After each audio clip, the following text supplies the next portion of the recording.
Bos días e benvidos a Logo que foi. A semana pasada o Concello de Santiago decidía unhas modificacións de taxas nas que ían, entre outras cousas, o aumento do prezo do lixo, motivado en boa parte porque legalmente a recollida de lixo non pode ser deficitaria, é dicir, non pode ter perdas. Entonces a subida de Sogama motivou que se teñan que subir esas taxas de cara ao ano 2026. Non hai outra, non pode ser deficitaria, as taxas teñen que subir. Se Sogama sube moito, que é a donde levamos o lixo, pois ten que subir. Pero ademais modificouse tamén unha ordenanza, que unha modificación que non viña tanto da parte de Facenda, sino da parte de urbanismo. Que é o que vai facer o Concello de Santiago? O Concello de Santiago o que vai a facer é aumentar o custo do IBI, do imposto sobre bens inmobles, para as vivendas baleiras. E aquí é onde empeza un pequeno problema que vamos a explicar, e que ten que ver precisamente con ese problema da vivenda que está aí desde hai moitos anos, pero que agora aflora moitísimo máis, está en constante debate, e parece que toda esta presión social e toda esta situación social pois leva a que se busquen solucións. Cal é o problema? Vamos a empezar por explicar o que pasa, por exemplo, no País Vasco, que é un bo exemplo. No País Vasco, no 2015, e despois cunha modificación no ano 2021, o goberno autonómico emitiu unha lei que regula o que é un piso baleiro. É dicir, canto tempo ten que estar baleiro, se hai excepcións, se, por exemplo, está 3 meses, digamos que posto públicamente para alquilar ou para vender, xa non é un piso baleiro. Hai unha serie de connotacións, pero si se declara, si non cumple esas connotacións, e si é un piso baleiro segundo a lei, ten un canon especial, ten unha taxa especial. Bueno, eso, como digo, é desde o 2015 cunha modificación da lei no 2021. Eso en Santiago, en Compostela ou en Galicia, para ser exactos, non sucede. Desde o goberno autonómico, que ten as competencias para este tipo de cousas, non hai unha lei que regule o que é un piso baleiro, cal está baleiro e cal non está baleiro.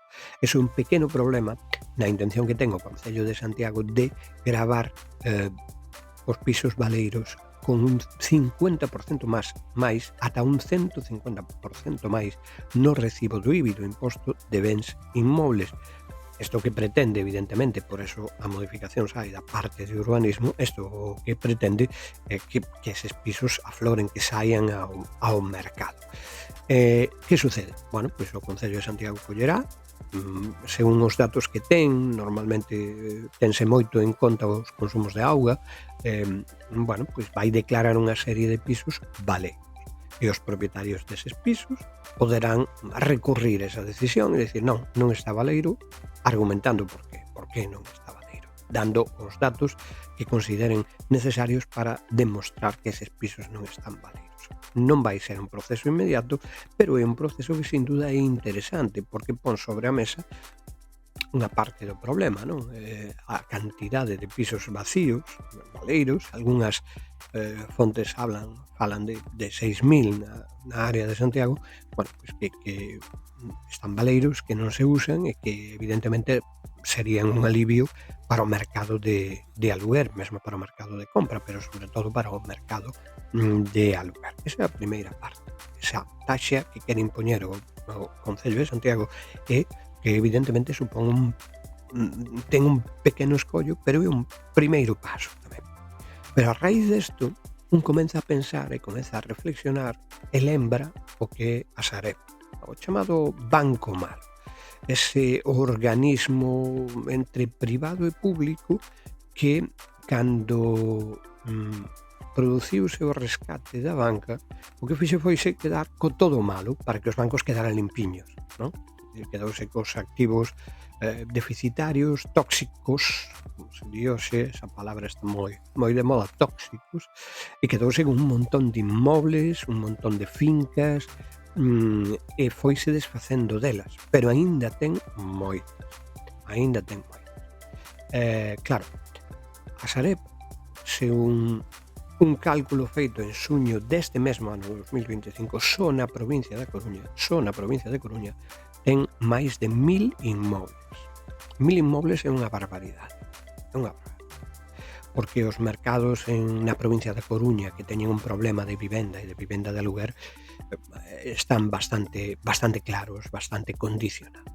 A pregunta é: por que non se ceden eses pisos ás administracións públicas para que sexan alugados a aquelas familias máis desfavorecidas, digamos que xestionados desde os servicios sociais e desde a facenda do concello e dos concellos, e entonces podan acceder a unha vivenda a prezo tasado durante un período que vaia, pois non sei, o mellor de 5 a 10 anos, que teñan un horizonte de tranquilidade e que os cartos que xeren, evidentemente, pagando un aluguer en función do que podan e do piso que se lles ceda, pois que eses cartos volvan a repercutir na restauración de vivendas que son propiedade do concello e que poderían volver a ser alugadas, na compra ao mellor de vivenda para volver a alugar. É dicir, por que non se fai todo isto? Por que custa tanto falar dos pisos que ten a Sareb, o banco malo, e de todo o que ten a Sareb aí? Por que sempre se pasa de puntillas sobre este tema? Hai que pensar que os bancos foron rescatados, que todo o malo quedouse a Sareb con el, pero que hoxe os bancos están realmente gañando millóns. Aí están as cifras, saen cada certo tempo, cada trimestre, cada semestre, salen as cifras do que gañan os bancos. Entonces, tal vez sexa o momento de que os bancos, xa non digo que teñan que devolver todo o que se prestou para rescatalos, non vou a cuestionar nin siquiera que era necesario rescatalos en aquel momento, pero que está evidente é que en algún momento terán que devolver, ou deberían devolver, o que se lles deixou dun xeito e doutro. Hai un problema de vivenda bastante claro, hai un problema de vivenda de aluguer moi claro. Hai máis de 1000 inmobles, máis ou menos, na provincia da Coruña que dependen do banco malo, porque non se dedican a eso.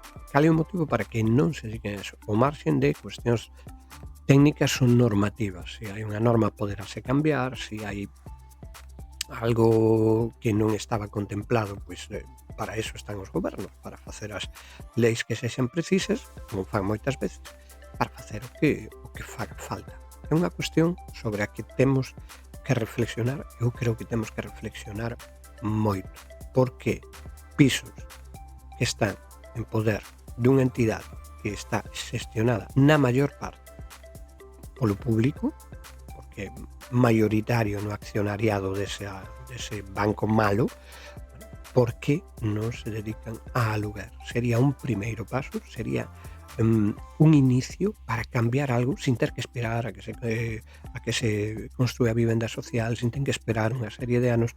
Sería algo que se podería facer inmediatamente, porque moitos deses pisos están prácticamente listos para ir a vivir, simplemente con que se limpen un pouco estarían perfectos. Poderían ser xestionados desde os servicios sociais e desde as facendas dos concellos para que vayan efectivamente en función da renda, do grao de vulnerabilidade das familias, etc. Entonces, por que non se fai?